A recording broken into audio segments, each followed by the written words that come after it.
Chers frères et sœurs, cette retraite a pour thème « Aimer Jésus avec le cœur de Marie ». Vous l'avez pu le lire sur les tracts.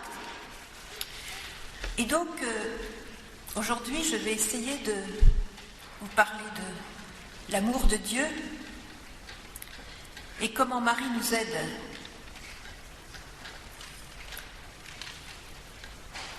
Je vais commencer par vous lire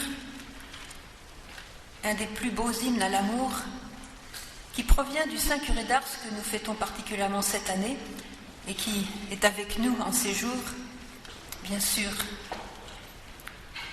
Curé d'Ars, vous le savez, était un grand amoureux du Christ. Il a dépassé tous les quotas de confession, de conversion. Satan était enragé contre lui parce qu'il lui piquait toutes ses vies. Et tout cela lui est venu, non pas de sa grande intelligence qui était extrêmement limitée, il était vraiment borderline au niveau de la culture et de l'intelligence, il n'a jamais été capable d'apprendre le latin, mais sa grande science était celle de l'amour.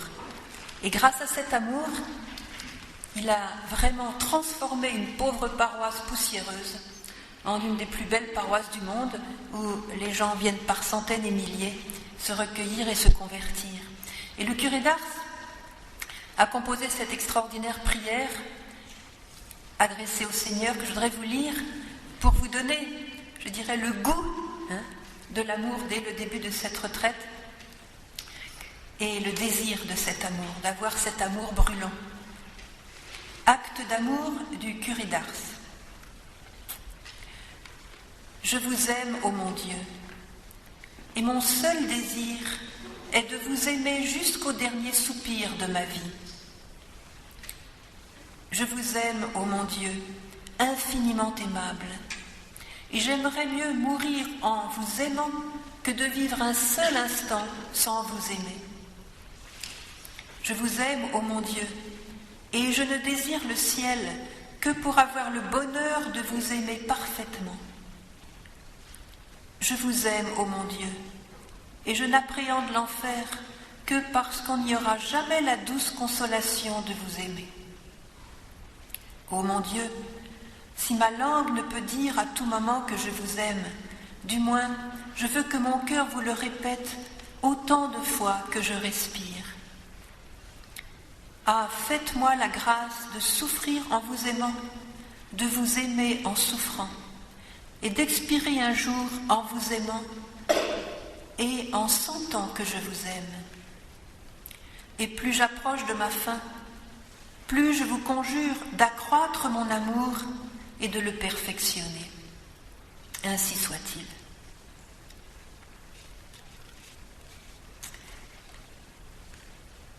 Il est difficile de lire cette prière sans se dire « Oh là là, comme je suis loin d'aimer Dieu comme lui l'aimait ». Nous sommes ici pour croître dans l'amour et une parole du Saint Curé peut nous encourager beaucoup. Il a dit « Il y en a qui pleurent de ne pas aimer Dieu. Ceux-là l'aiment. » Si on pleure de ne pas aimer, c'est que déjà on aime.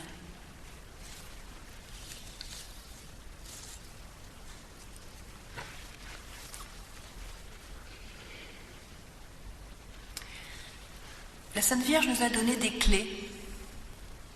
L'Évangile nous donne beaucoup de clés, la Sainte Vierge nous les redonne avec ses mots de mère. Et bien sûr, elle nous a souvent répété que c'est par la prière que l'amour entre en nous. Et ce matin, je vais essayer de tracer quelques points pour vous, quelques clés. Et nous allons essayer aussi durant ce week-end d'entrer dans une prière fervente pour attirer l'amour en nous, pour attirer le feu de l'amour en nous. Et un des tout derniers messages que Marie nous a donné, qui date du 2 novembre de ce mois-ci, nous interpelle. Et j'y ai vu un signe comme une confirmation de ce thème, d'aimer Jésus avec le cœur de Marie. Elle nous interpelle, je vais vous lire ce message. Chers enfants, aujourd'hui encore, Je suis parmi vous pour vous montrer le chemin qui vous aidera à connaître l'amour de Dieu. Amour de Dieu qui vous a permis de l'appeler Père et de le ressentir comme Père. J'attends de vous que vous regardiez avec sincérité dans vos cœurs et que vous voyiez combien vous l'aimez. Est-il le dernier à être aimé ? Entouré de biens matériels, combien de fois l'avez-vous trahi, renié, oublié ? Mes enfants, ne vous laissez pas tromper par les biens terrestres. Pensez à l'âme, car elle est plus importante que le corps. Purifiez-la. Invoquez le Père, il vous attend. Revenez à lui. Je suis avec vous car, dans sa grâce, il m'envoie. Je vous remercie.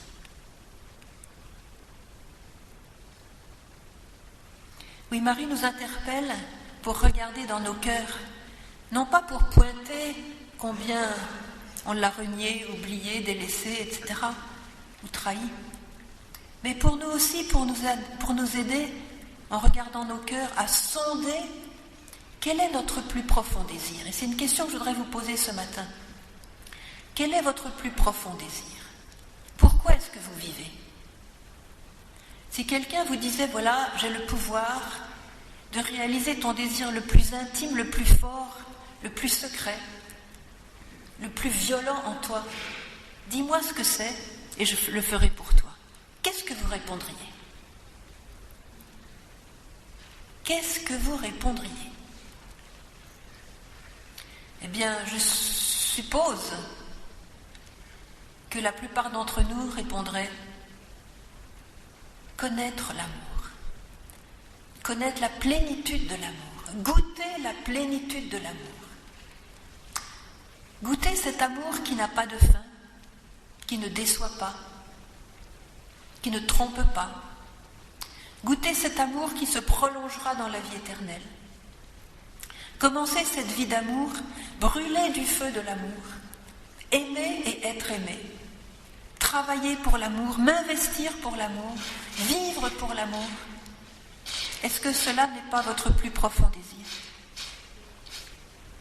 Ne me répondez pas à moi, répondez au Seigneur qui est dans votre cœur, répondez à la Vierge. Nous avons été créés à l'image de Dieu, à la ressemblance de Dieu, et Dieu est amour. Dieu est vie. Dieu existe, nous a dit la Sainte Vierge. Alors, si nous creusons, nous trouvons ce désir immense, cette béance d'amour en nos cœurs. Et c'est pourquoi aussi beaucoup de personnes qui sont non-croyantes se saoulent, se droguent avec les biens matériels pour oublier le grand vide d'amour qu'elles portent en elles. Et c'est comme ça qu'on a aujourd'hui la drogue, l'alcool, une sexualité désordonnée, pour ne pas dire d'autres mots, les musiques incessantes dans les oreilles pour oublier le silence qui nous mènerait à la profondeur. Vous voyez, on a inventé beaucoup de drogues comme ça, la satisfaction charnelle de bien manger, de bien avoir le confort. Voyez. Ne vous laissez pas tromper par les biens matériels, nous dit la Sainte Vierge, pensez à l'âme. Alors je vous lance cette question aujourd'hui. Ne négligez pas votre plus profond désir. Et de ce plus profond désir, partez pour construire quelque chose en fonction de cette soif, parce que c'est le Saint-Esprit qui l'a mise en vous. Et Dieu ne donne jamais un désir profond sans avoir le plan de le réaliser, de le combler. Et comme je vous le disais, la Sainte Vierge nous enseigne, bien sûr, que c'est par la prière que nous allons petit à petit, comme dans un goutte à goutte permanent, remplir nos cœurs d'amour. Sans la prière, vous ne pouvez rien obtenir, rien faire, nous dit la Sainte Vierge, c'est clair. Et nous qui avons l'immense privilège de connaître Dieu, non seulement de savoir qu'il existe, mais d'avoir pu, par différents chemins, connaître qu'il est amour, connaître qu'il est tout-puissant, connaître qu'il est éternel, qu'il nous aime, qu'il nous attend. La Vierge nous le dit encore aujourd'hui, invoquez le Père, il vous attend. Revenez à lui. Nous qui avons l'immense privilège d'avoir été baptisés au nom du Père, du Fils et du Saint-Esprit, nous sommes marqués par ce sceau de Dieu, nous sommes enfants de Dieu, nous avons l'héritage des saints, nous avons la promesse de la vie éternelle. Quel privilège quand on voit le nombre des incroyants qui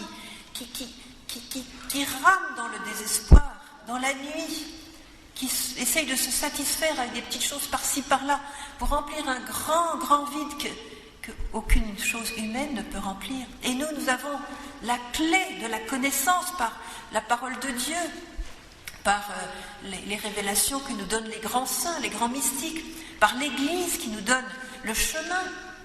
Voyez, je suis parmi vous encore aujourd'hui pour vous montrer le chemin qui vous aidera à connaître l'amour de Dieu, nous dit la Sainte Vierge. Le chemin, voilà.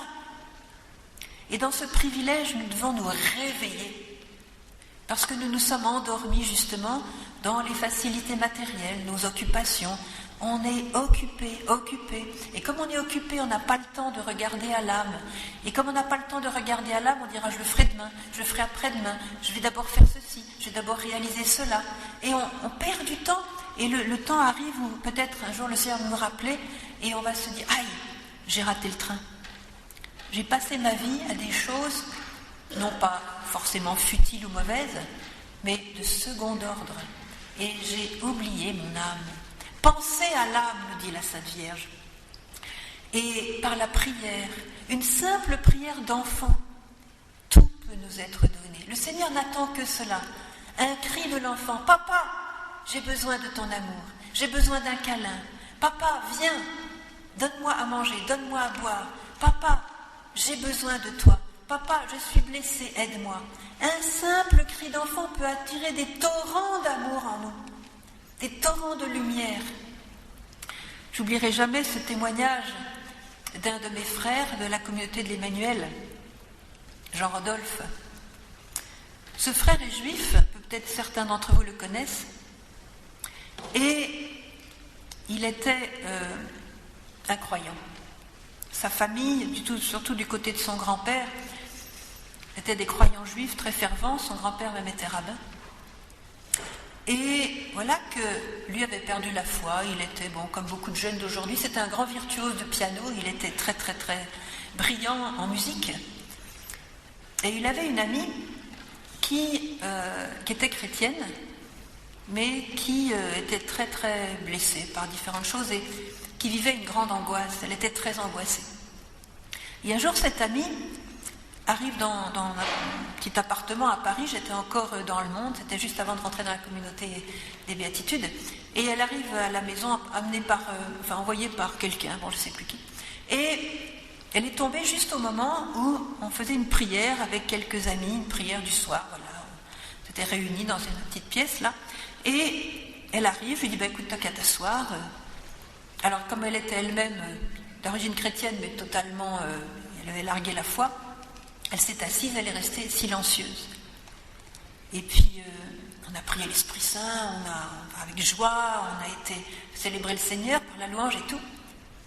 Et puis, à la fin de la prière, elle me dit, Emmanuel, écoute, là, pendant la prière, il y a quelque chose qui est venu dans mon cœur. Attends, il y a un feu dans mon cœur. Enfin, Saint Paul, après sa chute sur le chemin de Damas. Incroyable. J'arrivais pas à croire mes yeux. Entre-temps, il avait lu la parole de Dieu, l'Évangile, etc. Et il me disait, quand j'ai prié, le Seigneur est venu vers moi, il s'est révélé à moi. Mon âme a été éclairée. Je crois maintenant que Jésus est le Messie, que Jésus est vivant, qu'il est ressuscité. En quelques jours, il m'a déjà donné une paix incroyable et je veux maintenant vivre pour lui. Quelque temps plus tard, il me demandait quoi faire. Alors je lui ai indiqué comment faire un petit chemin sur Paris, groupe de prière, confession, sacrement, bien sûr sacrement, se préparer au baptême. Il a dit, je voudrais me faire chrétien. Ça a été très très vite au début, il a dit, je veux me faire chrétien, je veux appartenir à Jésus complètement. Et quelques années plus tard, il a été ordonné prêtre. Et le jour de son ordination, sa mère lui a donné la coupe de Shabbat de son grand-père, qui était donc rabbin, pour célébrer sa première messe. Voilà, c'est un juif accompli. Il avait tout le background de ses pères, et il a découvert celui que ses pères attendaient, Jésus le Messie. Et qu'est-ce qu'il a fait pour cela? Il a appelé. Du fond de sa misère, il a crié vers Dieu. Il l'a appelé. Il a fait une prière d'enfant. Je vous l'ai dit de cette prière. Elle est toute simple. Si tu existes, manifeste-toi à moi. Si tu es vrai, révèle-toi à moi. Je ne te connais pas, mais si toi tu me connais, montre-toi à moi. Voilà. La Vierge nous l'a dit. Quand vous avez besoin de quelque chose, chers enfants, demandez et vous recevrez. La prière va attirer l'amour du Saint-Esprit en vous. Et Marie, qui veut que nous soyons remplis d'amour parce qu'elle voit la capacité immense, infinie d'amour que nous avons en nous, et qui souffre de nos petites mesquineries, de nos petites mesures tellement limitées, quand elle voit cette capacité énorme, imaginez une mère qui verrait que son enfant est capable d'être un grand musicien et qui va faire de la petite musique de cuisine, là, de rien du tout. Vous voyez, elle souffre que nous ne soyons pas complètement dans nos dimensions divines. Alors elle travaille pour que nous atteignions nos dimensions divines dans l'amour. Et alors elle nous met en garde, parce que le monde nous trompe, le monde, pas seulement le monde d'aujourd'hui, du temps de Jésus c'était pareil, hein. Jésus parlait de cette génération mauvaise, Saint Paul nous dit aussi fuyez la mentalité de cette génération, c'était d'il y a 2000 ans. Ils n'avaient pas Internet, ils n'avaient pas la publicité, ils n'avaient pas la télé. Alors, voyez, nous, il faut comparer. Alors, la Vierge nous dit que l'amour prédomine en vous et dans vos familles, chers enfants. Et elle ajoute ceci, écoutez bien. Non pas l'amour humain, chers enfants, mais l'amour divin. Voilà. Alors là, je voudrais insister sur cela, parce qu'il y a une grande confusion aujourd'hui. On appelle amour n'importe quoi aujourd'hui. On appelle amour même la haine. On appelle amour même quand on fait du mal à quelqu'un. On appelle amour même quand on abîme une personne. Quand on la détruit, parfois on appelle ça de l'amour. Et c'est de l'amour charnel, c'est de l'amour égoïste. Ce n'est pas de l'amour. Et la Vierge nous met en garde. Il s'agit bien de l'amour divin. Celui qui vient en direct de la Sainte Trinité, celui dont nous parlions tout à l'heure, qui est l'Esprit Saint lui-même, qui unit le Père et le Fils. Et c'est là que nous sommes invités à habiter.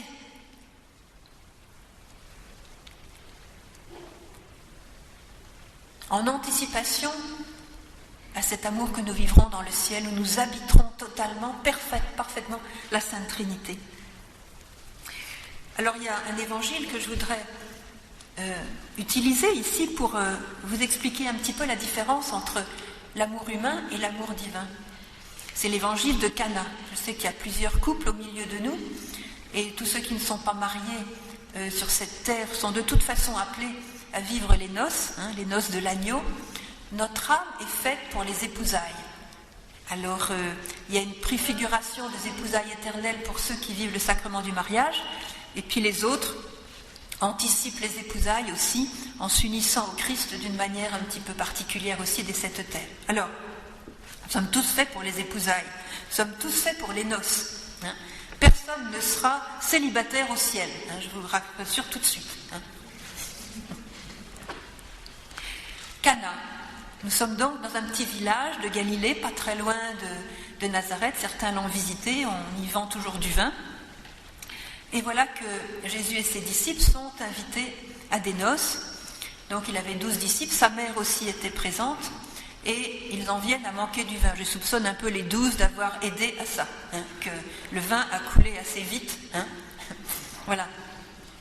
Et la mère de Dieu, évidemment, comme toute mère, mère juive, elle a l'œil pour voir comment on pourrait faire mieux, qu'est-ce qui manque. Et voilà, elle veille sur le fait que ce mariage soit un mariage de joie, parce que ça serait vraiment terrible d'avoir la réputation en tant que marié, que le jour de mon mariage, on manquait de vin parce qu'on a été un peu mesquin dans les quantités. Ça porte une ombre. Alors, Marie voit ce souci et elle dit à son fils, ils n'ont pas de vin. Or, Jésus, lui, qui sait pourquoi il est venu sur la terre, il sait quelle est sa mission de sauver le monde, il sait aussi qu'il va changer le vin en son sang, et sur la croix, en versant son sang, il va répandre le feu de l'Esprit Saint.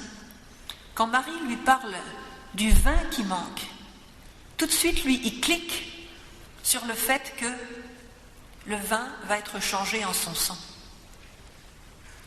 Parce qu'il a le regard du Sauveur, du Rédempteur. Et il ne peut pas penser au mot vin sans penser à son sang. Et alors tout de suite il réagit parce que celle qui lui dit cela n'est pas simplement une servante c'est sa mère qui est la co-rédemptrice et qui va aider le Rédempteur à vivre sa mission de Rédempteur. Donc venant de Marie, il réagit et tout de suite il pense à son sang, à sa passion, au dernier repas, et il lui répond, femme, quoi entre toi et moi? Alors c'est une phrase qui a souvent été très mal traduite, et dans le substrat, dans la résonance hébraïque, je pense que ce serait quelque chose comme ma lilar, ça veut dire, est-ce que tu te rends compte de ce qu'il y a entre toi et moi? C'est-à-dire, est-ce que tu te rends compte de la portée de tes paroles? Est-ce que tu réalises ce que tu es en train de me demander? Ils n'ont plus de vin, ça veut dire qu'il faut que je verse mon sang. Mon heure n'est pas encore venue. Et en disant cela, elle hâte l'heure du Christ. Mon heure n'est pas encore venue à temps. Et Marie comprend qu'il a capté. Elle ne va pas insister, oui alors qu'est-ce que tu vas faire? Tu vois, ils n'ont pas de vin, c'est quand même très gênant, est-ce que tu as un plan? Est-ce que je dois faire quelque chose? Non. Elle a lâché le souci dans le cœur du Christ et elle est tranquille. Elle a compris qu'il va s'en occuper. Et elle dit au servant, sans savoir du tout ce qu'il va faire, faites tout ce qu'il vous dira. Les servants remplissent les jarres d'eau. Alors Jésus dit, remplissez d'eau ces jarres. Ils font cela. Et voilà que les jarres sont remplies d'eau. Parce que les servants ont obéi, ils ont mis toute leur bonne volonté à remplir d'eau. Et Jésus fait le miracle, il change l'eau en vin. Et quand le serviteur porte au marié le nouveau vin, voilà la réflexion. Ah ben, d'habitude on garde on met d'abord on met d'abord le bon vin, puis quand les gens sont un petit peu gris, gais, alors on sert le moins bon. Mais toi, tu as gardé le bon vin pour la fin. Alors vous voyez, dans cet évangile, le bon vin est celui que Jésus donne. Et bien sûr, là, c'est le symbole de l'Esprit Saint. Ce mariage a failli sombrer dans la tristesse, dans la gêne, dans le manque. Et ça aurait pu tourner en mal, quoi. Et en fait, grâce à Jésus et à son miracle, ce mariage a été extraordinaire. Alors, si nous comprenons en filigrane ce que Jésus veut nous dire là, c'est que nous aussi nous travaillons pour produire du vin. Pour produire, voilà, nous travaillons dans les choses du monde, pour avoir un fruit qui est humain. Et le vin, le premier vin du mariage, c'était pas de la piquette, je pense pas, mais c'était un vin fait de main d'homme. Et ce vin fait de main d'homme a une date de péremption. Tout ce que nous faisons humainement, c'est pas mauvais. Bon, il y a des choses mauvaises qu'on fait, mais là, c'était pas mauvais d'avoir du vin, d'avoir travaillé dans la vigne, d'avoir peiné, d'avoir fabriqué ce vin. Ça prend des mois et des mois.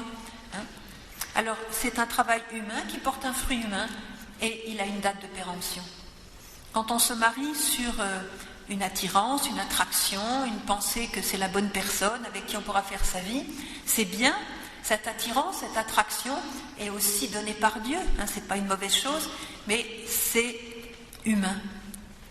Et ça a une date de péremption.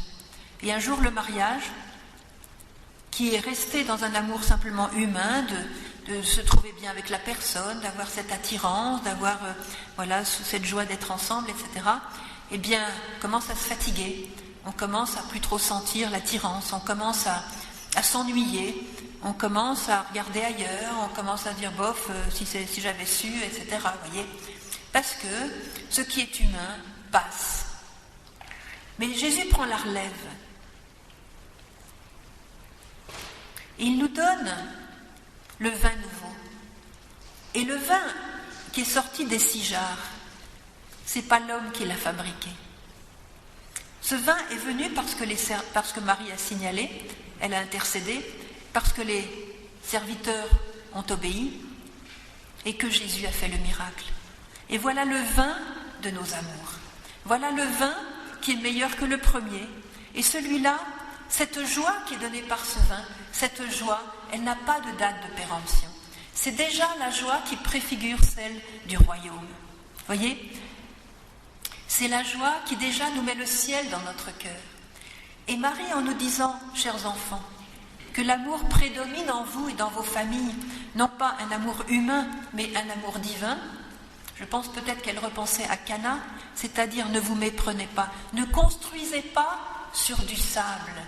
Construisez votre vie, votre couple, votre famille, votre vie relationnelle avec vos frères et sœurs, votre vie tout court.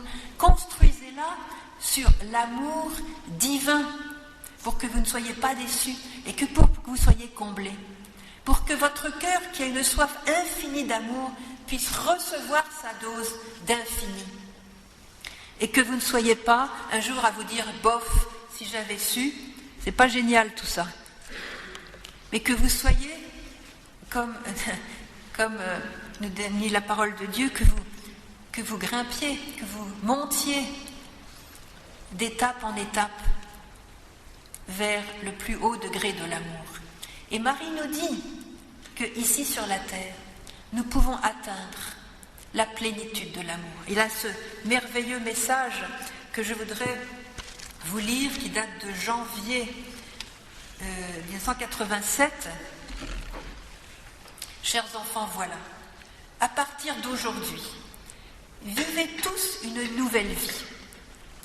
Donc on va commencer la deuxième partie de Cana, quand Jésus a fait le miracle et que nous allons pouvoir voir le bon vin, celui qui donne la vraie joie, celle même de Jésus, que personne ne pourra nous ravir. Donc vivez tous une nouvelle vie avec le nouveau vin. Là c'est moi qui rajoute, je fais un petit peu mes commentaires en même temps. Chers enfants, comprenez que Dieu a choisi chacun d'entre vous pour l'utiliser dans un grand plan de salut de l'humanité. Nous sommes choisis. Vous ne pouvez pas comprendre l'importance de votre rôle dans les desseins de Dieu.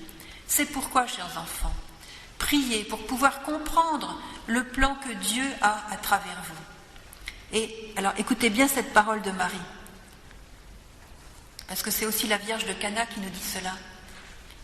Je suis avec vous pour vous permettre de le réaliser dans sa plénitude. Voilà. Le grand mot de Marie à Medjugorje, c'est le mot plénitude.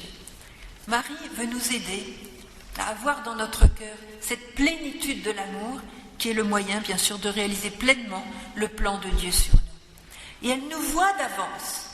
Quand elle regarde chacun d'entre nous, et je dis bien sans exception, elle voit d'avance la dose infinie d'amour que le Père a en réserve pour nous. Et elle voit d'avance cette splendeur que nous allons être si nous accueillons cette dose d'amour. Et elle se réjouit infiniment de cette splendeur. Et quand elle nous regarde aujourd'hui, elle voit cette capacité et elle veut nous donner cette plénitude. Et elle nous dit priez, priez, priez. Et tous, lorsque nous commençons à recevoir cet amour qui est divin, qui nous vient à travers la prière, qui commence bien sûr à l'amour de Dieu lui-même, afin que nous puissions aimer nos frères, c'est d'abord en aimant Dieu lui-même, eh bien nous ressentons que nous nous projetons dans l'éternité. Et cette dimension d'éternité, nous la portons tous en nous. Quand on aime, quand quelqu'un tombe amoureux, la première chose qui nous vient à l'esprit, je ne voudrais jamais que cet amour que je ressens maintenant s'arrête. Voyez, nous sommes tellement faits à l'image de Dieu que tout de suite, même pour un amour, je dirais, une amourette de passage, déjà, nous avons le petit signal, le petit voyant vert, qui nous dit « si seulement ça pouvait durer toujours ». Et on déteste l'idée de la mort. On déteste l'idée de la mort, on déteste l'idée de la maladie, on déteste l'idée de la séparation, on déteste l'idée de la trahison, de la coupure, de tout ce qui pourrait être fini, parce qu'on a peur que la petite étincelle qu'on vit maintenant s'arrête. Parce qu'on a le sentiment juste qu'on est fait pour aimer dans l'éternité. Et Marie nous aide à cela.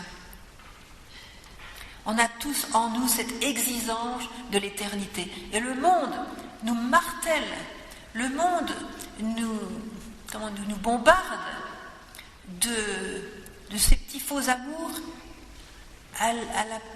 au petit jour le jour, à la petite semaine, des petites doses minables de petites satisfactions temporaires pour nous occuper et nous faire oublier notre destinée, qui est d'aimer comme nous sommes aimés. Alors, quand je vous parle de l'amour divin, c'est quelque chose de très grand. C'est quelque chose qui coûte. Vous voyez, durant cette retraite, je ne vais pas vous cacher, je ne vais pas chercher à vous faire plaisir, je vais plutôt chercher à vous aimer vraiment, et je ne vais pas vous cacher les exigences de cet amour divin. De toute façon, ne vous faites pas d'illusions, l'amour humain tel que nous le présente le monde, c'est très très douloureux. C'est très très douloureux à cause des trahisons, des déceptions, des blessures, il y en a qui se suicident pour des histoires de cœur, il y en a beaucoup qui se suicident, les jeunes en particulier. C'est s'abonner à des solitudes très douloureuses, à des détresses très douloureuses. Donc il vaut mieux investir, si on a à lutter, autant investir dans les vraies valeurs et celles de l'amour divin. Donc, Marie nous entraîne dans cet amour divin qu'elle-même a vécu, puisqu'elle était l'Immaculée Conception, elle a vécu la parfaite dose d'amour que le Seigneur avait pour elle, qui est extraordinaire.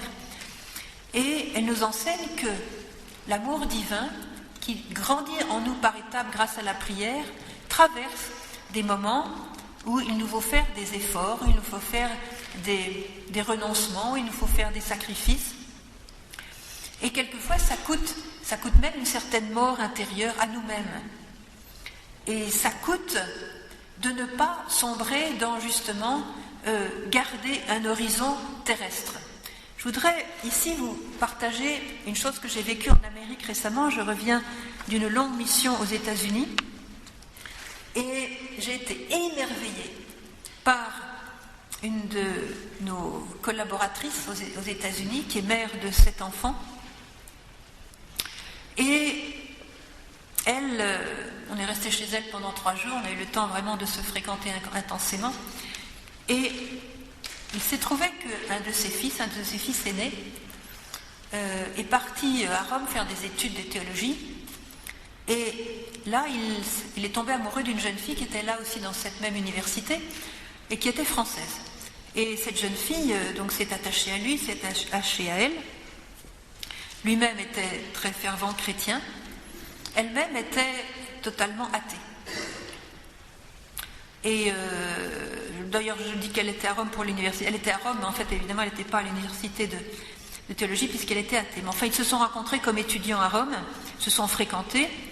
Et ils ont décidé de faire leur vie ensemble, donc de se marier, de finir leurs études et puis de se marier.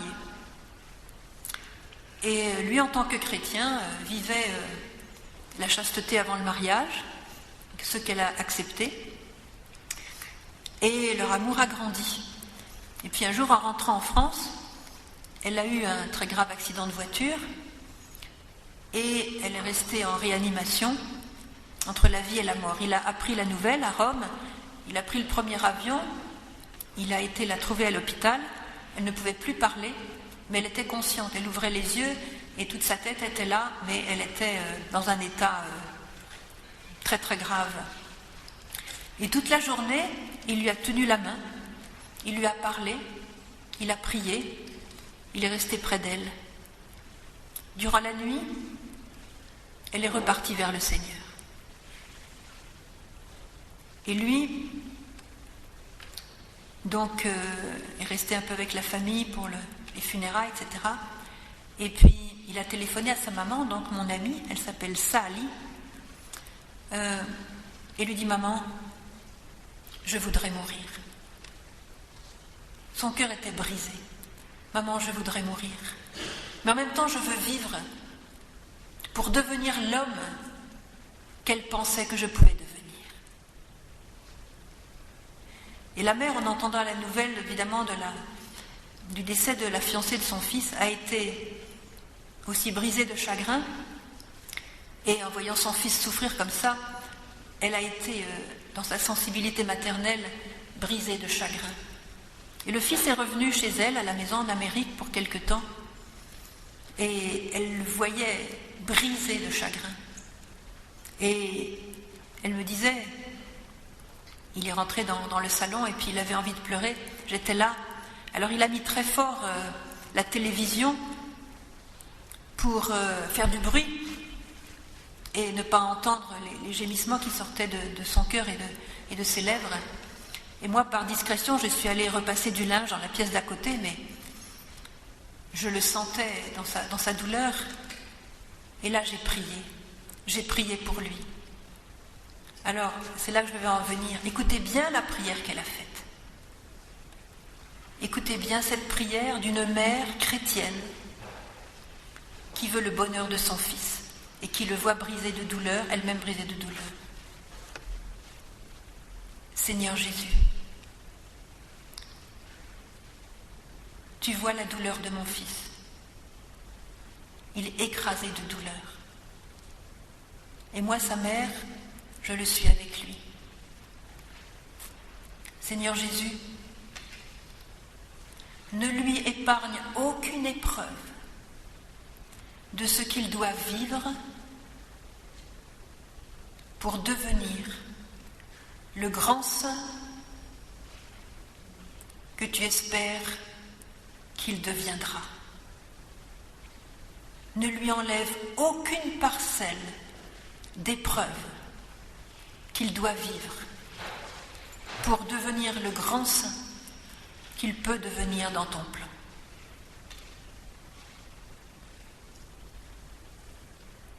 Quand elle m'a dit ça, j'ai vu Marie au pied de la croix. Marie qui n'a pas cherché à supprimer la croix. Marie qui n'avait pas d'amour humain pour son fils. Marie qui l'aimait divinement. Elle n'a pas fait des démarches auprès de Pilate, auprès du Sanhédrin, auprès d'Hérode, auprès des grands de la religion juive de Jérusalem. Elle n'a pas fait de bruit, elle n'a pas fait de pétition. Elle savait que son fils devait passer par là pour accomplir sa mission. Elle n'a pas cherché à lui enlever la croix, elle l'a aidé à porter sa croix et elle l'a portée avec lui par compassion d'amour. Est-ce que vous saisissez la différence entre l'amour humain et l'amour divin? Et c'est cet amour divin que l'Esprit Saint veut répandre en nos cœurs, en ce week-end et durant toute notre vie, pour que de jour en jour il s'épanouisse jusque dans sa plénitude.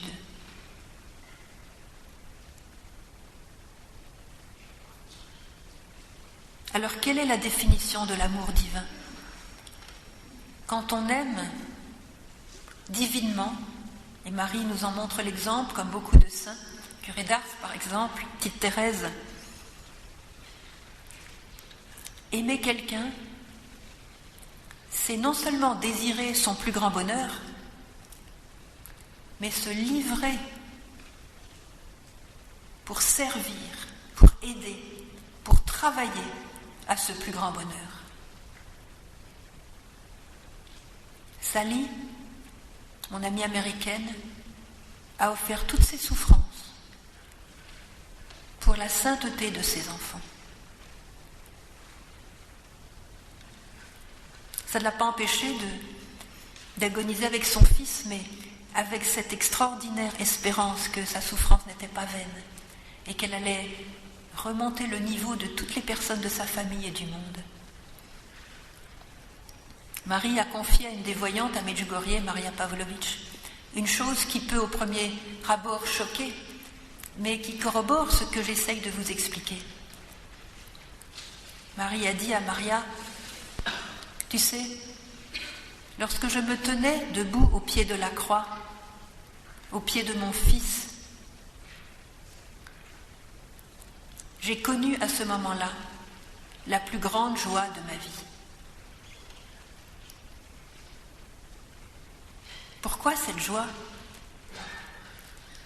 Eh bien, tout simplement parce qu'elle voyait, elle touchait le moment où son fils était en train de réaliser complètement sa mission, où son fils ne disait pas non à la coupe que le Père lui présentait, mais au contraire disait oui à cette coupe. Et grâce à cette passion et à cette mort et à cette résurrection qu'elle connaissait d'avance, tous les hommes allaient pouvoir être sauvés.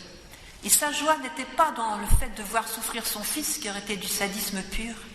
Sa joie était de voir que son fils, elle pouvait être fière d'elle, parce qu'il était en train de réaliser parfaitement sa mission de sauveur, et que grâce à lui, tous ici présents, nous pourrions être sauvés. Et elle voyait dans le sacrifice de son fils, au-delà de la douleur, elle voyait la réalisation du plan du Père, qui est toujours le salut des hommes. Elle voyait le ciel pour chacun de nous. Elle voyait la gloire du Fils qui obéissait au Père. Elle voyait le Père fier de son Fils qui réalisait pleinement son plan et son dessein pour l'humanité. Et son regard de mère, son regard d'immaculée conception traversait la souffrance la plus ignominieuse qu'ait pu porter la terre, bien sûr, qui est la croix de son Fils. Elle transperçait cette souffrance pour aller plus loin et voir le fruit de cette souffrance qui était notre bonheur et notre bonheur éternel. Et voilà la cause de sa joie. Ce sont des trésors que nous goûterons pour l'éternité. Et lorsque je dis à quelqu'un « je t'aime », peut-être que Jésus me demande « ah, tu dis que tu aimes, mais est-ce que tu donnerais ta vie pour cette personne ?» Quelquefois on confond entre le fait d'être attiré par une personne et le fait d'aimer une personne. J'aime beaucoup ce dialogue de Pierre avec Jésus sur le lac après la résurrection. C'est très très beau de voir comment Jésus a questionné Pierre. Pierre donc qui l'avait renié 3 fois. Pierre qui lui dit « Oh Seigneur, moi, tu peux compter sur moi, je suis ton homme. Même si tous te laissent, alors là, en ce qui me concerne, tu peux compter sur moi. D'abord, tu m'as choisi comme le chef de ton... le chef, là, tu m'as dit sur cette pierre, je bâtirai mon église, je suis le rocher, là, tu peux vraiment compter sur moi, là, je t'abandonne, je suis même prêt à aller à la mort avec toi. Alors là, tu sais, soyons clairs entre nous, je suis ton homme. Voilà. Ah, je ne connais pas cet homme. Non, je vous le dis, lâchez-moi les baskets, je ne connais pas cet homme. Je vous le répète, je ne le connais pas, j'ai rien à faire avec lui, laissez-moi tranquille. Voilà. Le même jour. Alors au lac, après la résurrection, c'est sûr que Pierre avait mis le nez dans sa misère. Et il avait en même temps connu la miséricorde grâce à ce regard extraordinaire qui lui a permis de se repentir. Il a pleuré son péché. Parce qu'il aimait sincèrement Jésus. Mais il aimait Jésus un petit peu d'une manière trop humaine. C'était un pas déjà. Vous voyez, il ne faut pas mépriser l'amour humain, il faut simplement le laisser être transfiguré par Dieu. On commence avec l'amour humain et par grade, par palier, par étage, on le laisse transformer à travers la prière en un amour divin. Alors, Pierre aimait beaucoup Jésus d'un amour assez humain. Il était fier de son Christ, de son Messie, il faisait des miracles. Quand il prêchait, tout le monde n'avait plus qu'à fermer la bouche sur tous les ennemis. Alors ils étaient contents, c'était vraiment l'homme fort, l'homme qui avait toujours le dernier mot, qui faisait des extraordinaires enseignements, tout le monde le suivait, les guérisons, les délivrances, les démons partaient comme ça, waouh, super. Alors il aimait Jésus, hein. Il était attiré par Jésus. Mais quand Jésus a souffert, quand il s'est s'agi de donner sa vie pour lui, il n'y avait plus personne. Je ne connais pas cet homme. Vous voyez comme l'amour humain a une date de péremption. Mais grâce à la miséricorde, Jésus qui savait très bien que Pierre l'aimait sincèrement, hein, et qu'il allait grandir dans l'amour divin, il ne l'a pas rejeté en disant, maintenant que tu m'as renié 3 fois, tu m'excuseras, mais je vais changer de chef d'apôtre, je vais plutôt prendre Jean qui lui m'a pas renié. Hein, tu m'excuseras, mais je me suis un peu trompée, voilà, bon. Pas prendre quelqu'un qui m'a renié comme chef des apôtres. Il a gardé Pierre parce que Pierre a été miséricordieux. Et il a mis le nez dans sa misère, et il savait qu'il ne pouvait plus compter sur ses propres forces, mais uniquement sur la grâce de Dieu. Alors il y a ce dialogue bouleversant de Pierre avec Jésus. Pierre, m'aimes-tu plus que ceci? Et Pierre, qui se méfie de lui-même, répond au Seigneur, oui Seigneur, je t'aime. Il faut rentrer dans la subtilité des mots grecs qu'aucune autre langue ne peut donner. En grec, il y a 3 manières de dire amour. Il y a l'amour justement divin, philéi. Il y a l'amour humain, agapé, hein, l'amour. Ensuite, il y a l'amour humain, philéi. Et puis il y a l'amour, charnel, voilà, eros. Et Jésus demande à Pierre, m'aimes-tu d'amour agapé, c'est-à-dire le plus haut degré de l'amour, l'amour divin. Et Pierre, qui a quand même pris une belle chute, se méfie de lui-même. Hein. Il dit, oui Seigneur, tu peux compter sur moi. Moi, l'amour divin, ça me connaît, je te suivrai toujours. Il se méfie de lui-même. Vous voyez, l'humilité de Pierre. Oui Seigneur, tu sais que je t'aime, et il emploie le mot philéi. Le degré au-dessous. Tu sais que je t'aime d'un amour 2e degré, philéi. Bon, paie mes brebis. Une 2e fois, Jésus lui demande, Pierre, m'aimes-tu? Agapé, encore le plus haut degré. Et à nouveau, Pierre lui répond, oui Seigneur, je t'aime, philéi, le 2e degré. Il se méfie toujours de lui-même. Et une 3e fois, Jésus lui demande, Pierre, m'aimes-tu? Et cette fois-ci, regardez Jésus. Il lui demande, Pierre, m'aimes-tu? Philéi, 2e degré. Il se met au niveau de Pierre, voyez, pour pouvoir le prendre là où il est et l'élever. Et Pierre est peiné de ce que Jésus lui demande pour la 3e fois, m'aimes-tu? Il dit, Seigneur, tu sais tout, tu sais que je t'aime. Et c'est là que Jésus lui donne cette prophétie. Un jour, on te mettra ta ceinture et on t'emmènera là où tu ne voudrais pas aller. Maintenant, tu mets ta ceinture, tu vas où tu veux. Hein? Et il lui préfigure en quelque sorte qu'il aurait à donner sa vie pour le Seigneur. Et Pierre sait que si elle dit au Seigneur, je t'aime, eh bien, il va falloir être configuré au Christ. Parce que l'amour divin passe par cette configuration au Christ. Et ça coûte. Je vous l'ai dit, je vous le dis, et essayez de vous en souvenir. L'amour divin coûte. Il coûte une mort à soi-même. Il coûte un effort. Il coûte un renoncement aux petites amourettes faciles et passagères qui nous font plaisir sur le moment mais qui nous laissent vides. Ça coûte pour un père, une mère de famille, de parler comme cette femme américaine et de dire, Seigneur, ne lui enlève aucune épreuve qu'il doit passer pour devenir le grand saint que tu en réserves pour lui. Ça coûte, parce que instinctivement, toute mère dirait, Seigneur, enlève-lui cette croix, je préfère qu'elle tombe sur moi. Mais ça serait déjà mélangé avec un amour humain de la terre, parce que cette mère voulait que son fils soit le grand saint, c'est-à-dire que non seulement il soit heureux sur la terre, en étant uni au Christ, mais qu'il devienne ce grand saint dans l'éternité. Et elle projetait son fils dans l'éternité. Parce que nos enfants ne nous appartiennent pas. Nos proches ne nous appartiennent pas. Dieu a un plan sur eux, je viens de vous lire ce message. Dieu a un plan immense sur chacun de nous. Et comme Marie, nous sommes invités à nous mettre au service du plan que Dieu a sur celui ou celle qu'on aime. Et ce service suppose de se faire tout petit à côté du plan de Dieu, de désirer la pleine réalisation du plan de Dieu pour cette personne. Je me souviens d'une personne qui avait écouté d'une personne, vous entendez, ça va? Il y a un problème de micro, ça va?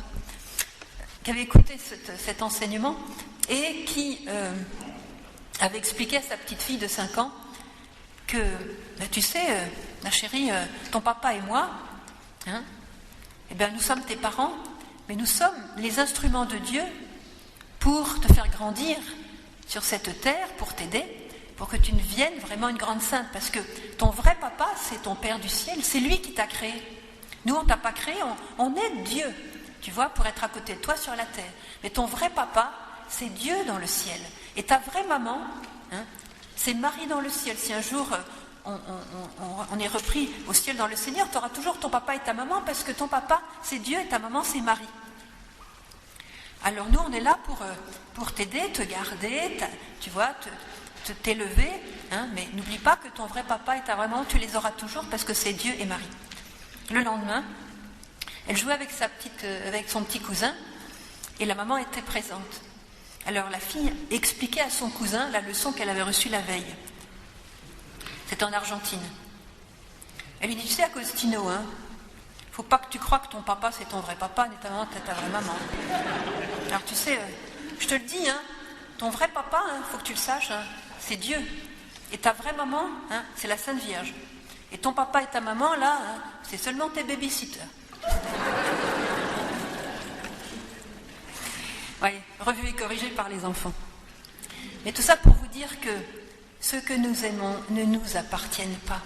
Et nous allons commencer à les aimer le jour où nous allons dire à Dieu, Seigneur, je crois que j'aime cette personne, je crois que j'aime mon mari, je crois que j'aime ma femme, je crois que j'aime mon enfant, je crois que j'aime mon père, ma mère, telle ou telle personne qui m'est chère dans le monde. Je crois que je l'aime. Alors Seigneur, je voudrais me mettre au service du plan que tu as pour cette personne. Parce qu'en aimant cette personne, je désire son meilleur bien, et son meilleur bien, c'est de devenir le saint dont tu rêves pour lui. Vous voyez qu'on est loin de l'utilisation les uns des autres que nous prêche le monde aujourd'hui. On se prend, on s'utilise, on jouit de l'autre, et quand la jouissance a sa date de péremption qui arrive, on jette. Voilà. Alors ça, c'est même pas le filet, c'est carrément l'éros. Vous voyez ? Nous allons demander, je vous invite à faire ce pas aujourd'hui, première rencontre de cette retraite, de faire vraiment ce pas, de repasser dans votre cœur, et cela devant le Saint-Sacrement que nous allons exposer avant la messe, de repasser dans votre cœur ceux qui vous sont chers, et de demander à Dieu, ô mon Dieu, moi qui aime cette personne, comment puis-je l'aider à croître dans cet amour que tu as préparé pour lui ou pour elle, de l'aider à devenir ce saint, de l'aider à vivre ta parole, de l'aider à vivre tes commandements, de l'aider à vivre dans la lumière, de l'aider à vivre dans la connaissance de toi.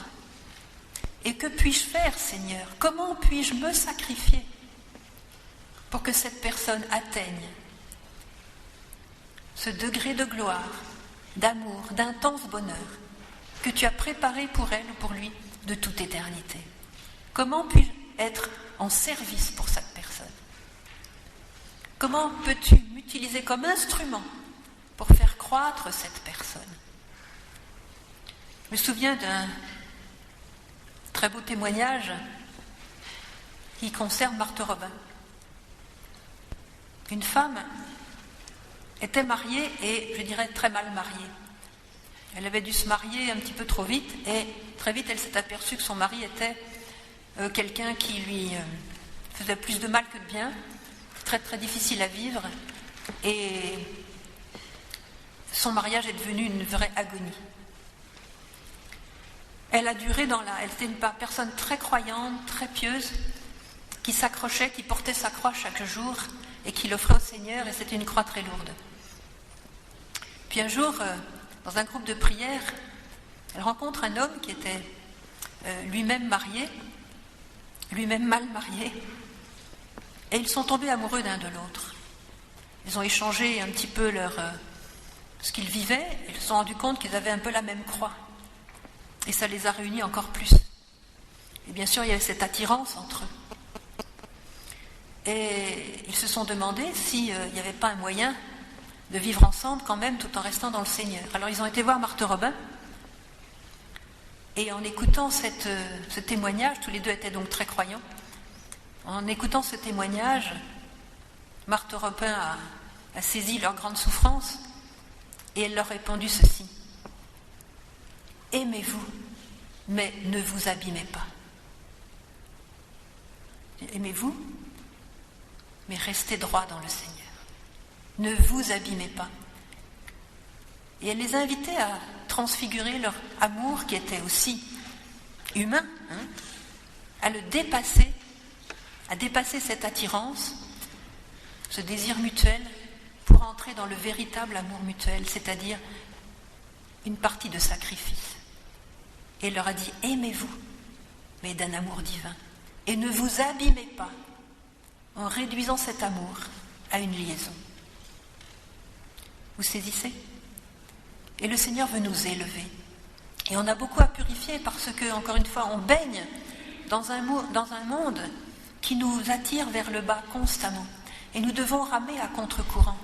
Et c'est pourquoi il est tellement important de se réunir en tant que chrétiens qui veulent vraiment suivre le Christ, de ne pas rester isolés pour se donner de la force mutuellement, prier ensemble et attirer ensemble l'Esprit Saint en nos cœurs pour que nous puissions vraiment nous soutenir les uns les autres, partager nos croix, partager nos chemins, partager nos blessures, échanger, je dirais, pour nous soutenir les uns les autres. Et c'est très beau de voir que dans les groupes de prière, chacun, d'une manière particulière, peut ouvrir son cœur à d'autres membres du groupe de prière pour pouvoir vraiment avancer dans le Seigneur. Et nous sommes tous chargés en tant que chrétiens de nous aider les uns les autres à voir plus loin, à nous tirer en haut, à être au service de la sainteté des uns des autres, à être au service du plan de Dieu des uns des autres. Je pense aussi à ce garçon américain, Mathieu, qui m'avait raconté cette histoire. Il était fiancé à une jeune fille, lui était très croyant, et la jeune fille était baptisée, croyante, mais enfin, je dirais, elle faisait l'effort d'aller à la messe le dimanche parce que, je dirais, Dieu n'était pas vraiment sa tasse de thé, voilà. Et donc, lui était par contre très croyant. Et alors, il aimait beaucoup cette jeune fille qui lui le rendait bien. Elle était très très attachée à lui, il préparait leur mariage, tout ça. Et voilà qu'au moment des fiançailles, lui a été saisi d'un grand doute. Et il a pensé avoir la vocation sacerdotale. Alors pendant certains jours, il a été troublé, il ne savait pas très bien sur quel pied danser. C'était tellement fort en lui qu'il y a eu un combat. Parce qu'en même temps, il aimait sincèrement cette jeune fille. Et il allait se marier avec le sacrement de mariage, aurait pu construire une belle famille chrétienne et tout. Donc il a vraiment douté, il a hésité. Et puis il s'est dit, il faut vraiment que j'en ai le cœur net. Je ne veux pas faire durer ses fiançailles si le Seigneur m'appelle au sacerdoce. Et d'un autre côté, je ne veux pas la faire souffrir en parlant du sacerdoce. Si vraiment je suis invitée au mariage, alors je vais prendre quelques jours de retraite et je vais prier. Et je vais demander à un prêtre de m'aider aussi, de me suivre, pour pouvoir essayer de capter quelle est la volonté de Dieu sur ma vie. Voilà, je vais prier pour ça. Alors il a annoncé à sa fiancée qu'il allait faire une retraite afin de comprendre quelle est la volonté de Dieu sur lui. Et elle a réagi, et il a dit, j'ai demandé un signe au Seigneur, un signe tellement gros que n'y ait pas d'hésitation, que je puisse vraiment comprendre quel est mon chemin. Et il n'avait pas précisé quel signe, mais il avait demandé qu'il soit vraiment très très clair. Et avec ce signe, il prendrait sa décision. Alors quand il a annoncé à sa fiancée qu'il allait faire une retraite pour chercher, essayer de comprendre quelle était la volonté de Dieu sur sa vie, la jeune fille a répondu « Quoi ? Tu vas faire une retraite pour faire la volonté de Dieu ? Mais non ! Cherche pas à faire la volonté de Dieu. Fais ma volonté.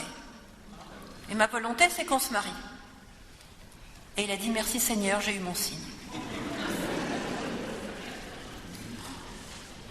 Et il a su que si son épouse n'était pas à chercher la volonté de Dieu pour l'accomplir dans un mariage chrétien, c'était pas la bonne voie, que ça allait tout gâcher.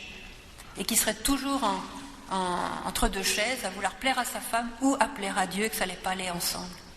Ne fais pas la volonté de Dieu, fais ma volonté. Allez, on se marie. Voilà le signe. Voyez ? Alors, donc, il a tranché, ça a été un grand sacrifice. Voilà, trouver un autre mari, vous inquiétez pas pour elle. Et donc il s'est fait prêtre, ça fait maintenant plusieurs années qu'il est prêtre, il est très heureux d'être prêtre.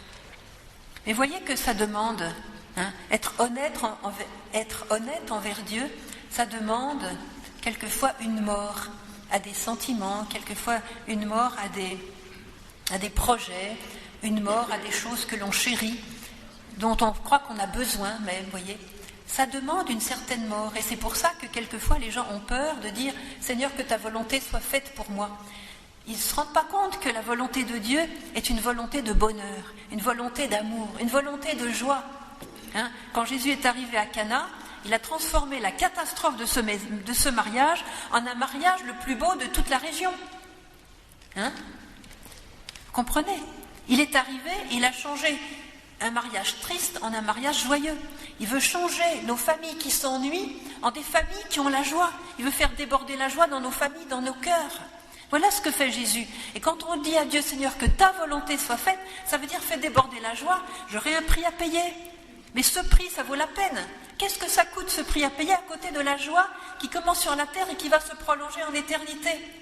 Parce que le monde, et en particulier Satan, ne croyez pas qu'ils vous font payer un prix. Et quel prix ?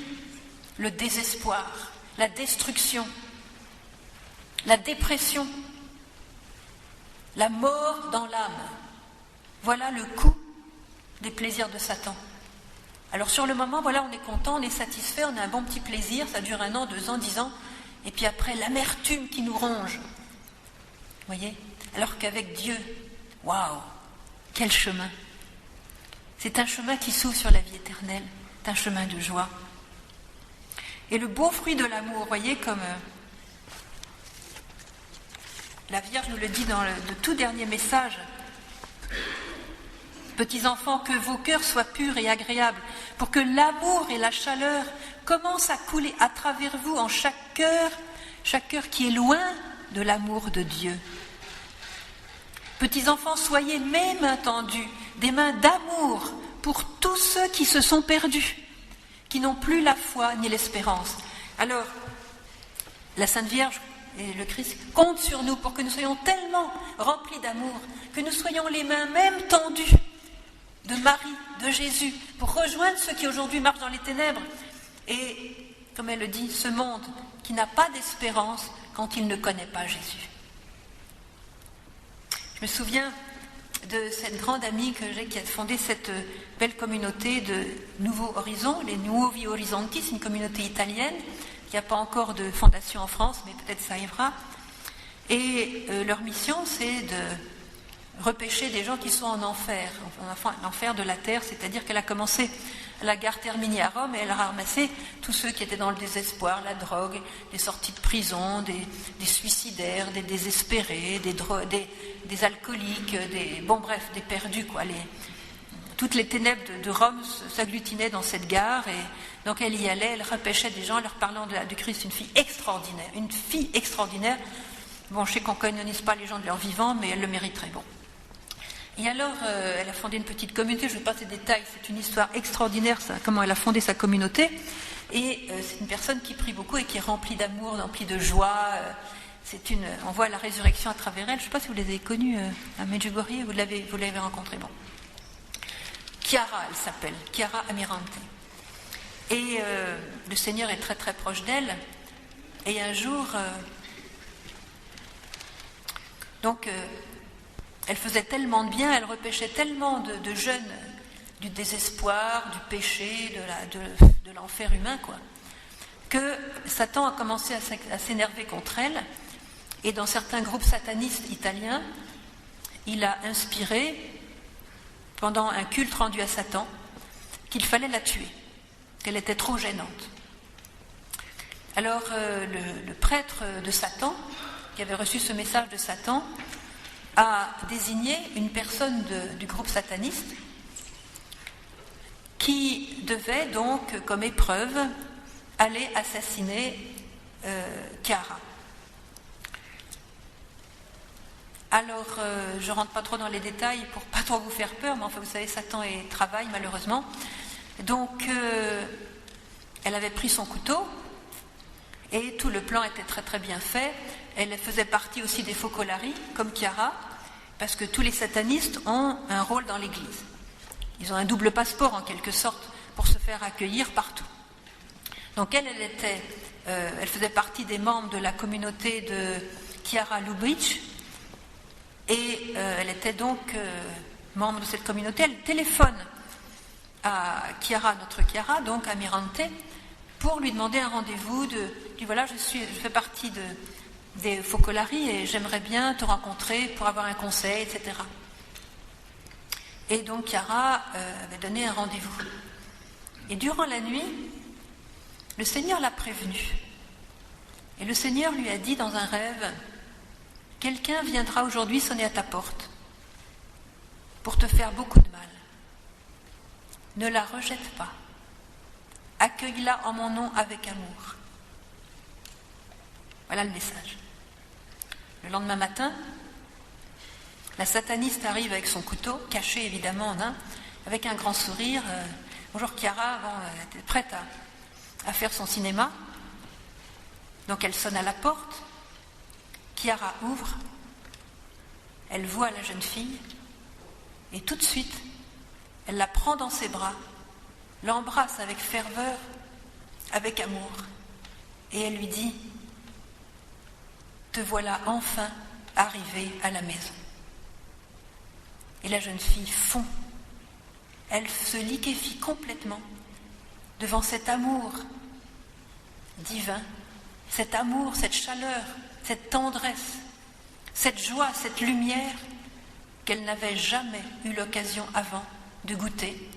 Et c'est la raison pour laquelle elle était devenue sataniste, pour se venger de la vie, d'avoir une mère qui l'avait abandonnée, d'avoir eu des familles d'accueil d'avoir une vie très très difficile. Elle était rentrée dans cette secte satanique pour se venger de Dieu. Elle avait la haine du Christ dans le cœur. Et cette chrétienne qui brûlait du feu de l'Esprit Saint et d'amour, lui a dit: te voilà enfin arrivé à la maison, c'est-à-dire dans le cœur de Dieu. Et cette jeune fille qui avait été baptisée pourtant par sa première famille d'accueil et qui n'avait pas du tout vécu sa foi, quelque chose en elle a su qu'elle était arrivée à la maison parce que pour la première fois, une étincelle d'amour enflammait son cœur. Elle est restée, elle est rentrée dans cette communauté. Elle est devenue chrétienne. Voilà, une sataniste. Alors, je ne vous dis pas tous les exorcistes dont le cardinal Ratzinger de l'époque a organisé, puisque quand on l'a prévenu qu'une sataniste voulait rentrer dans l'église, enfin revenir dans l'église, donc c'était tellement grave tout ce qu'elle avait fait, je vous passe les détails, que le cardinal Ratzinger de l'époque avait été informé, il avait organisé tout pour que les meilleurs exorcistes de Rome s'occupent de son cas, ça a duré plusieurs années pour les délivrances, et il avait écrit à Chiara: aujourd'hui, toute l'église du ciel et de la terre se réjouit parce qu'une enfant de Dieu était perdue et elle est retrouvée.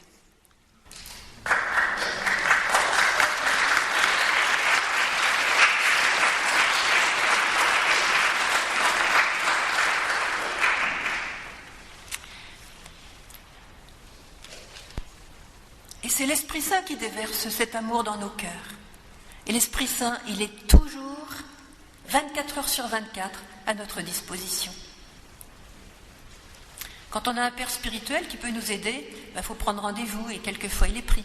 Mais l'Esprit Saint, lui, il n'est jamais pris. Enfin, il est toujours pris et jamais pris, c'est-à-dire qu'on peut toujours sonner à sa porte.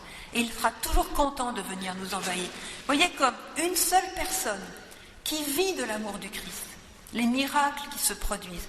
Par l'amour, chers enfants, vous pourrez faire ce que vous croyez être impossible. Par l'amour, chers enfants, vous trouverez une solution aux situations qui vous semblent complètement fermées et impossibles, nous dit la Sainte Vierge. C'est-à-dire que tout ce que nous entreprenons et qui n'a pas l'amour comme fondement sera arraché, ne durera pas en vie éternelle. Et la Vierge nous invite à travailler, non pas pour une œuvre qui va passer, qui va être détruite, mais pour une œuvre qui va grandir, prendre toutes ses dimensions jusque dans la vie éternelle. Et par l'amour, nous allons grandir. Je terminerai simplement sur ce très beau passage du Shema, cette prière sacrée pour les Juifs que Jésus cite aussi dans l'Évangile. Écoute Israël, le Seigneur est notre Dieu, le Seigneur est un. Tu aimeras le Seigneur ton Dieu de tout ton cœur, toute ton âme et de tous tes moyens. Alors dans ce commandement d'amour de Dieu, il y a le mot cœur, le mot âme, le mot force ou moyen qui comporte aussi pour les Juifs les moyens matériels, il ne faut pas oublier ça. Mais je voudrais simplement souligner une chose qui nous est donnée par le mot hébreu de tout ton cœur. Et d'abord il y a le mot tout qui entraîne bien sûr l'idée de la plénitude. Mais dans le mot cœur, curieusement, dans ce verset, c'est au pluriel.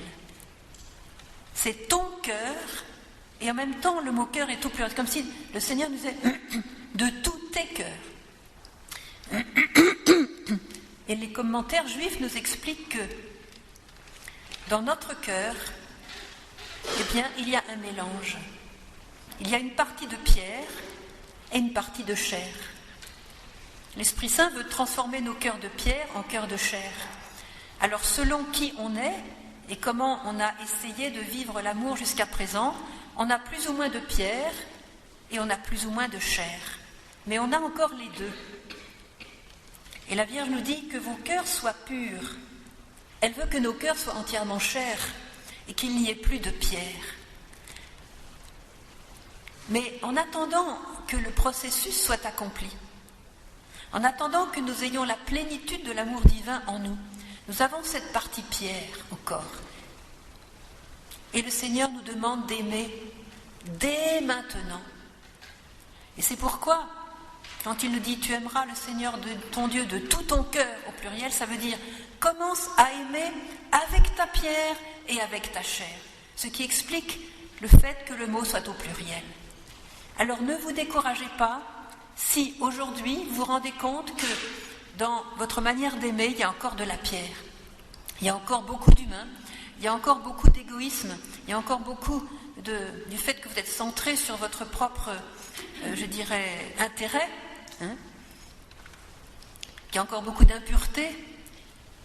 Ne vous découragez pas, parce que c'est dès maintenant, avec tout ce que vous êtes, que Dieu va vous conduire. Comme il a conduit Pierre, il a conduit Pierre à travers ses défaillances. Il l'a conduit, il ne s'est pas arrêté. Et Pierre a atteint cet amour extraordinaire jusqu'à donner sa vie pour le Christ. Et il a commencé par un mélange, voilà. Au moment de la passion, il a été mélangé. Mais le Seigneur l'a conduit. Et il va nous conduire. N'attendez pas d'être 100% pur pour commencer à aimer. Et je terminerai sur ce message qui est aussi cette invitation de Marie. Aujourd'hui, pour chacun de nous, chers enfants, écoutez bien, chers enfants, que aujourd'hui soit le jour où vous allez commencer à aimer. Que aujourd'hui soit le jour où vous allez commencer à aimer.